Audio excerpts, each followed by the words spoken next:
this video I'm now doing.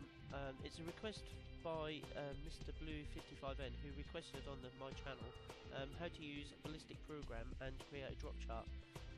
This guide is just a basic guide, so through some of the elements you need to put in data-wise into a ballistics program.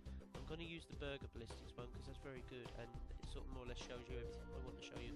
You'll notice one part of the equation I don't touch is weather, so be wary of that the weather set as default in there will be different to what you use, and also elevation, so just be wary of that because that will confuse things. So I'm just trying to keep this basic, but just follow the video, and if you've got any questions please come back to me. Thank you. There's one or two bits of equipment you're going to need. You're going to need a chronograph to get your feet per second, and also you're going to need some either bullet data for your bullet desired choice so you can get the ballistic coefficients, and you're going to need a dial caliper just to do a measurement between your scoop and your centre line of bore. But apart from that, the video will explain what you need to do. Right, one of the other inputs we're going to have to do is find the distance between the reticle crosshairs, that's the centre of the crosshairs, to the centre of the bore, which is the measurement between these 2 points, and then measure it in inches with a dial caliper or whatever. Right, I'm out with the rifle now. This is the drop sheet I'll be working the load up for. So what I need to do is get an average feet per second velocity. So how I'll go about doing that is taking 8 or 9 shots through a chronograph, and after each shot I'll write down the various feet per second measurements, and then what I'll do is I'll take however many shots I have and divide them by themselves, and that should give me an average.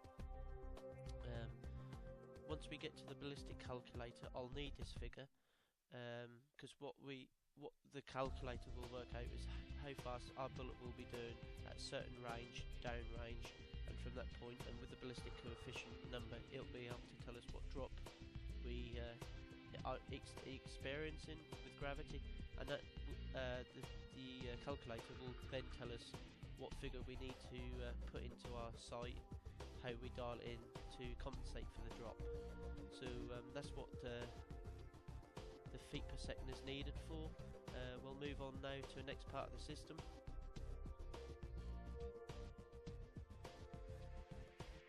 The next part of the process is to find the ballistic coefficient number for the bullet.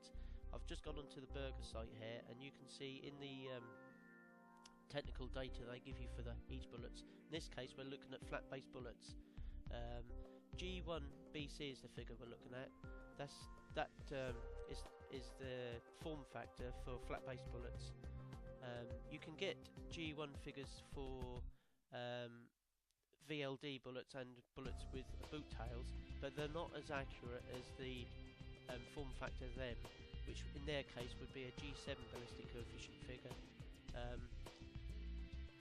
The difference between G1 and G7 is the type of bullet that the coefficients are worked on and compared against. In G1 they're for flat base, and that would be compared against a standard flat base bullet, and as I say with G7 figures they are designed for VLD and bullets with boot tail. Adversely, you can't get G7 numbers for flat base bullets because obviously they aren't flat base, so you'd use a G1 for flat base and G7 for boot tail or VLDs, or any sort of match bullet that has a boot tail design. Right, having worked out all the inputs we're going to need to actually produce a drop table, you'll need a ballistics program.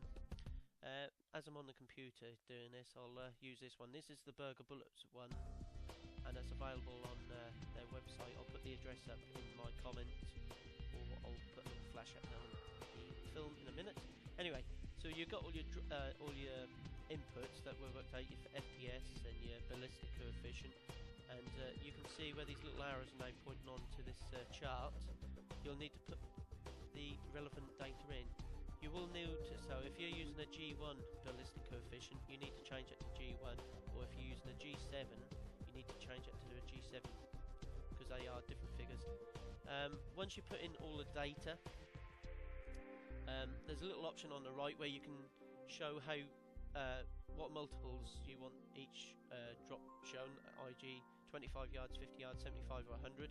And on the extreme right you can say whether you want inches to show your drop or your MOA. Once you put in your data, you hit the white scroll bar where it says calculate, and then you get this little drop chart. On the extreme left you'll see the first column is a set of figures running down to sort of 1200 or whatever you want, and that'll be the distance you're shooting. And then on the extreme right that'll be the wind click for the windage for your sight. So in the inputs up top you can put in, like, for 10 mile an hour coming from 3 o'clock or 6 o'clock, 22 mile an hour. And in the third column you can see, that's the third column from the left, you can see your MOA drops. I selected MOA, so that'll be shown as MOA, and this is the figure you need to dial into your sight or your elevation on your scope if you're shooting at range. So if you're shooting at 400 yards, you'd look across 400 yards and just scroll across to the relevant figure and then dial it in from your zero. Your zero will be, if for argument's sake, will be 100 yards. That'll be zero on MOA, so you don't need to add any elevation to hit at 100 yards. So basically that's what you'll do. You can, using this program, you can actually copy and highlight, or copy and paste 3-4 rows or whatever, and then print them out onto a bit of card and laminate them, and I'll show you how to do that in a minute and what you'll end up with. But this is the Ballistics calculator program, and you can it's very good really, and that's very accurate. So it's as accurate as the information you put in, so taking care to get all your inputs, and you'll get decent results. So that's that bit of it. We'll move on.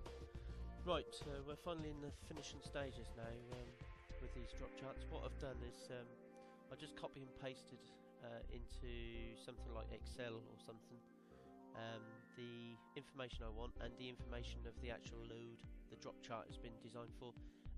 I've then printed that on a bit of card, and I've actually laminated that, so you know it'll be weatherproof for if you're shooting out in all weathers, in the rain and that. At least you've got a drop chart with you. You can also make a smaller one and stick it to your scoop. I've done another video on this, which I'll link this one to, but I'll explain how to do that side of it. So that's basically it really. We've gone through the process of getting all the data, verifying the data, and then adding it, putting it into a ballistics calculator to get the drops, and then printing off a sheet. So that's the drop charts. That's how you do it. Thank you. Right, we got to the final end of this now. One thing that you must be aware of about this data is if you get something slightly wrong in your figures, the further you go out, the more deviation and error you'll find. That'll be more magnified. What you're best to do is go out into the field and what we call check everything in real-time shooting. So if you got a shot out to 500 yards, put target up at 500 and shoot it with the dial-in and the drop it gives you, and then measure it and make sure that that drop chart is correct.